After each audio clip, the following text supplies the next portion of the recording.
ഇന്ത്യയിലും വിദേശ രാജ്യങ്ങളിലും വളരെയധികം പ്രചാരം നേടിക്കൊണ്ടിരിക്കുന്ന ചികിത്സാരീതിയാണ് ഹിജാമ. ശരീരത്തിൽ നിന്ന് അശുദ്ധ രക്തവും നീരും പുറത്തു കളയുന്ന ചികിത്സാരീതിയാണ് ഇത്. യുനാനി വൈദ്യശാസ്ത്രത്തിലെ റെജിമെന്റൽ തെറാപ്പിയിലെ പ്രധാനപ്പെട്ട വിഭാഗമാണ് ഹിജാമ. പ്രവാചകന് 1000 വർഷങ്ങൾക്ക് മുൻപുള്ള ആധുനിക വൈദ്യശാസ്ത്രത്തിന്റെ പിതാവെന്ന് അറിയപ്പെടുന്ന ഹിപ്പോക്രാറ്റ് തന്നെയാണ് യുനാനി വൈദ്യശാസ്ത്രത്തിന്റെയും ഉപജ്ഞാതാവ്. അദ്ദേഹത്തിന്റെ തത്വശാസ്ത്രത്തെ അതേപടി പിന്തുടരുന്ന ഒരേയൊരു വൈദ്യശാസ്ത്രമാണ് യുനാനി. അദ്ദേഹത്തിന്റെ പ്രശസ്ത ഗ്രന്ഥമായ കിതാബുൽ ഫസദ് വൽ ഹിജാമയാണ് ഹിജാമയെക്കുറിച്ചുള്ള ആധികാരികമായ ഗ്രന്ഥം.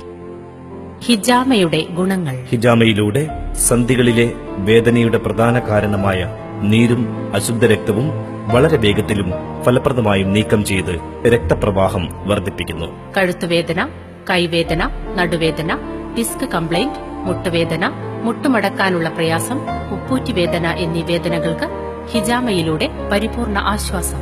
സന്ധിവാതം, യൂറിക് ആസിഡ് കംപ്ലൈന്റ്, കൈകാൽ തരിപ്പ്, കടച്ചിൽ, രക്തദൂഷ്യം കൊണ്ട് ഉണ്ടാകുന്ന ചർമ്മരോഗങ്ങളായ എക്സിമ, സോറിയാസിസ്, തലവേദന, മൈഗ്രെയിൻ, രക്തസമ്മർദ്ദം, കൊളസ്ട്രോൾ, ശരീരക്ഷീണം, അലസത എന്നിവയ്ക്ക് പരിപൂർണ ആശ്വാസം. കൂടാതെ രോഗപ്രതിരോധ ശേഷിയെ വർദ്ധിപ്പിക്കുന്നു. പ്രവാചകൻ ഹിജാമയ്ക്ക് വളരെയധികം പ്രാധാന്യം നൽകിയിരുന്നു. നിങ്ങളുടെ ചികിത്സയിൽ ഏറ്റവും ശ്രേഷ്ഠമായത് ഹിജാമ ചെയ്യലാണ് എന്ന് പ്രവാചകൻ അരുളിയതായി പറയുന്നു.